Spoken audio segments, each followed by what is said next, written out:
Hello traders, Gary Wagner here. Approximately 1 o'clock in Honolulu, 7 o'clock in New York. It is Tuesday, 20th day of July, 2021, and this is the Daily Report for Gold and Silver.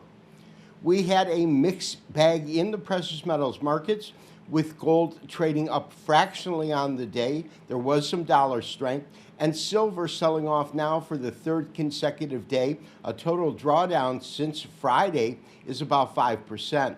We'll discuss both gold and silver support and resistance levels on today's show, which begins now.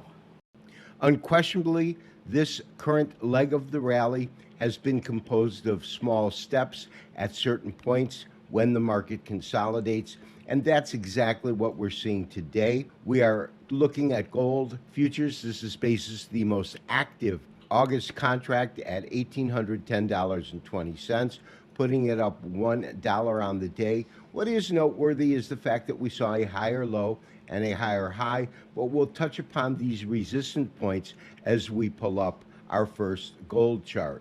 Today's fractional gains in gold definitely encountered a small amount of headwinds from dollar strength.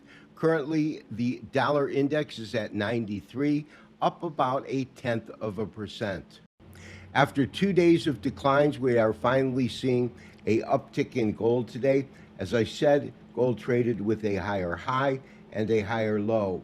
It was Thursday's action, which is the candle I'm circling currently, which closed right at the 200-day moving average and had a intraday high that was just below its 50-day moving average.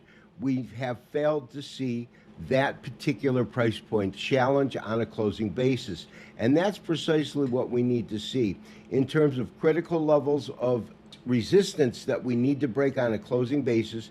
The first one occurs, of course, at $1,815.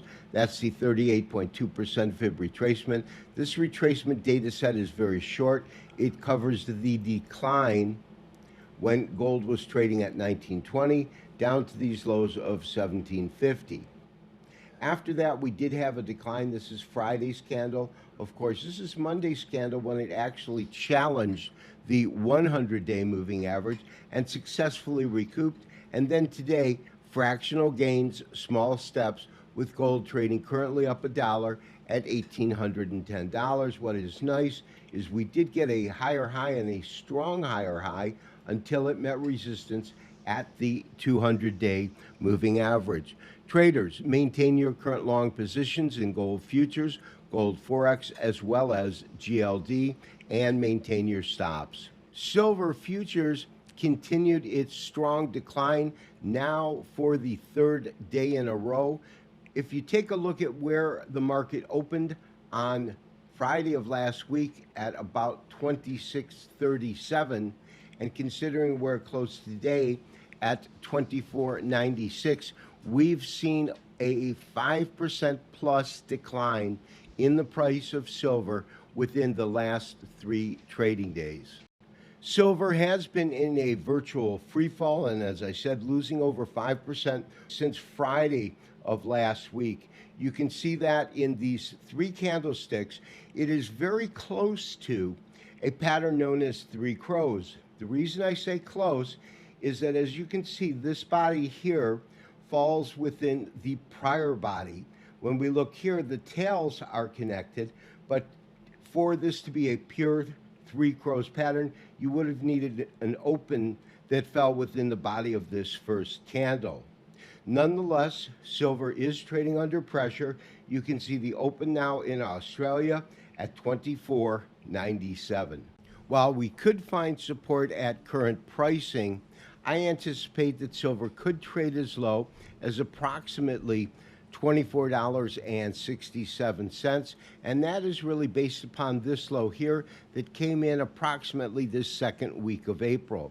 This decline is one of the primary reasons why, when we sent out our trade alert to go long gold, I was not comfortable with a position in silver, and it was simply because we had been trading sideways and we definitely had some pressure to the downside.